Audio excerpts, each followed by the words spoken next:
ഇസ്ലാമിക ചരിത്രത്തിലെ ഏറ്റവും പ്രധാനപ്പെട്ടതും ആദ്യത്തേതുമായ യുദ്ധമാണ് ബദർ യുദ്ധം. ഇതിനെക്കുറിച്ചുള്ള പ്രധാന വിവരങ്ങൾ താഴെ നൽകുന്നു. 1. പശ്ചാത്തലം.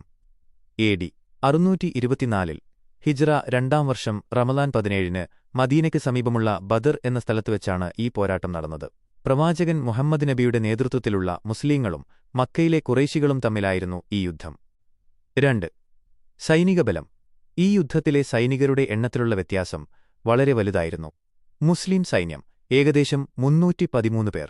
അവരുടെ പക്കൽ മതിയായ ആയുധങ്ങളോ വാഹനങ്ങളോ കുതിരകൾ, ഒട്ടകങ്ങൾ ഉണ്ടായിരുന്നില്ല.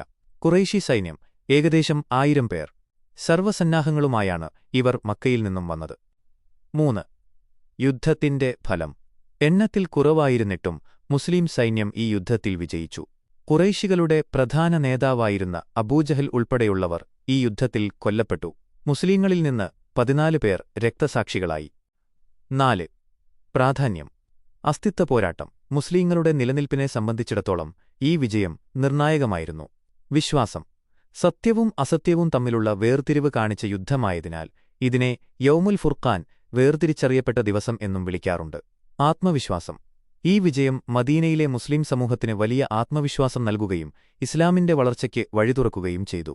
ഇസ്ലാമിക ചരിത്രത്തിലെ ഏറ്റവും നിർണായകമായ അധ്യായമാണ് ബദർ യുദ്ധം. സത്യവും അസത്യവും തമ്മിലുള്ള വേർതിരിവ് പ്രകടമാക്കിയ ഈ പോരാട്ടം കേവലം ഒരു യുദ്ധം എന്നതിലുപരി ഒരു ജനതയുടെ അതിജീവനത്തിന്റെ അടയാളം കൂടിയാണ്. AD 624 ഹിജ്റ 2-ാം വർഷം റമളാൻ മാസം 17-ാം തീയതിയാണ് ബദർ യുദ്ധം നടന്നത്. മക്കയിൽ നിന്നും മദീനയിലേക്ക് കുടിയേറിയ മുസ്ലിങ്ങളെ അടിച്ചമർത്താനും നശിപ്പിക്കാനും മക്കയിലെ ഖുറൈശികൾ നിരന്തരം ശ്രമിച്ചുകൊണ്ടിരുന്നു. മക്കയിൽ മുസ്ലിങ്ങൾ ഉപേക്ഷിച്ചുപോന്ന സ്വത്തുക്കൾ കൈക്കലാക്കിയ ഖുറൈശികൾ ആ സമ്പത്തുപയോഗിച്ച് വലിയൊരു കച്ചവട സംഘത്തെ അബൂസുഫിയാന്റെ നേതൃത്വത്തിൽ സിറിയയിലേക്ക് അയച്ചു. ഈ കച്ചവട സംഘത്തെ തടയാൻ പ്രവാചകൻ മുഹമ്മദ് നബിയും അനുചരന്മാരും പുറപ്പെട്ടതോടെയാണ് ബദർ യുദ്ധത്തിന് വഴിതെളിഞ്ഞത്. സൈനികബലം. ബദർ യുദ്ധത്തിലെ ഏറ്റവും അത്ഭുതകരമായ വശം ഇരുവിഭാഗങ്ങളും തമ്മിലുള്ള സൈനിക സന്തുലിതാവസ്ഥയിലെ വലിയ വ്യത്യാസമായിരുന്നു. മുസ്ലിം സൈന്യം പ്രവാചകന്റെ നേതൃത്വത്തിൽ പുറപ്പെട്ടത് വെറും 313 പേരായിരുന്നു. അവരുടെ പക്കൽ മതിയായ ആയുധങ്ങളോ കുതിരകളോ ഉണ്ടായിരുന്നില്ല. ആകെ 2 കുതിരകളും 70ഓളം ഒട്ടകങ്ങളും മാത്രമാണ് അവർക്കുണ്ടായിരുന്നത്. മക്കയിൽ നിന്ന് പലായനം ചെയ്തവരും മുഹാജിറുകൾ, മദീനയിലെ സഹായികളും അൻസാറുകൾ ചേർന്നതായിരുന്നു ഈ സംഘം. ഖുറൈശി സൈന്യം മക്കയിൽ നിന്ന് ഏകദേശം 1000 പേരടങ്ങുന്ന സർവ്വസന്നാഹങ്ങളോടും കൂടിയ സൈന്യമാണെത്തിയത്.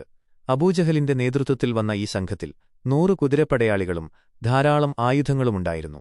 യുദ്ധക്കളത്തിലെ സംഭവങ്ങൾ. മദീനയിൽ നിന്ന് ഏകദേശം 150 കിലോമീറ്റർ അകലെയുള്ള ബദർ എന്ന സ്ഥലത്തെ കിണറുകൾക്കരികിൽ വെച്ചാണ് ഇരു സൈന്യങ്ങളും ഏറ്റുമുട്ടിയത്.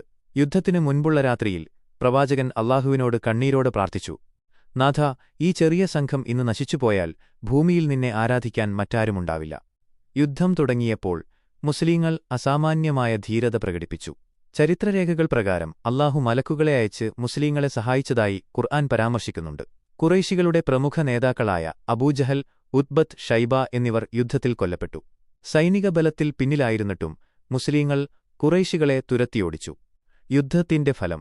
യുദ്ധം അവസാനിച്ചപ്പോൾ മുസ്ലിങ്ങളിൽ നിന്ന് 14 പേർ രക്തസാക്ഷികളായി. എന്നാൽ ഖുറൈശികളിൽ 70 പേർ കൊല്ലപ്പെടുകയും 70 പേർ തടവുകാരായി പിടിക്കപ്പെടുകയും ചെയ്തു. തടവുകാരോട് പ്രവാചകൻ കാണിച്ച കാരുണ്യം ചരിത്രത്തിൽ സമാനതകളില്ലാത്തതാണ്. മോചനദ്രവ്യം നൽകാൻ കഴിയാത്തവരോട് 10 കുട്ടികളെ വീതം അക്ഷരമാല പഠിപ്പിക്കാൻ ആവശ്യപ്പെട്ടുകൊണ്ട് അവരെ പ്രവാചകൻ മോചിപ്പിച്ചു. ചരിത്രപരമായ പ്രാധാന്യം. ബദർ യുദ്ധം കേവലമൊരു സൈനിക വിജയമായിരുന്നില്ല, മറിച്ച് ഒരു ആശയത്തിന്റെ വിജയമായിരുന്നു. 1. അസ്തിത്വം. ഈ വിജയം മദീനയിലെ ഇസ്ലാമിക ഭരണകൂടത്തിന് വലിയ അംഗീകാരം നൽകി. അറേബ്യൻ ഉപദ്വീപിലെ ഗോത്രങ്ങൾ മുസ്ലിങ്ങളെ ഒരു ശക്തിയായി അംഗീകരിക്കാൻ ഇത് കാരണമായി. 2. യൗമുൽ ഫുർഖാൻ. ഖുർആൻ ഈ ദിവസത്തെ യൗമുൽ ഫുർഖാൻ, സത്യവും അസത്യവും വേർതിരിക്കപ്പെട്ട ദിവസം എന്ന് വിളിച്ചു. 3. ആത്മവിശ്വാസം. എണ്ണത്തിലല്ല, മറിച്ച് ദൈവത്തിലുള്ള വിശ്വാസത്തിലും അച്ചടക്കത്തിലുമാണ് വിജയം കുടികൊള്ളുന്നതെന്ന് ഈ യുദ്ധം ലോകത്തെ പഠിപ്പിച്ചു. ചുരുക്കത്തിൽ ഇസ്ലാമിന്റെ വളർച്ചയിൽ ഏറ്റവും വലിയ വഴിത്തിരിവായ സംഭവമാണ് ബദർ യുദ്ധം. ഇന്നും ലോകമെമ്പാടുമുള്ള മുസ്ലിങ്ങൾ റമളാൻ 17-ന് ബദർ യുദ്ധത്തിന്റെ സ്മരണ പുതുക്കുന്നു.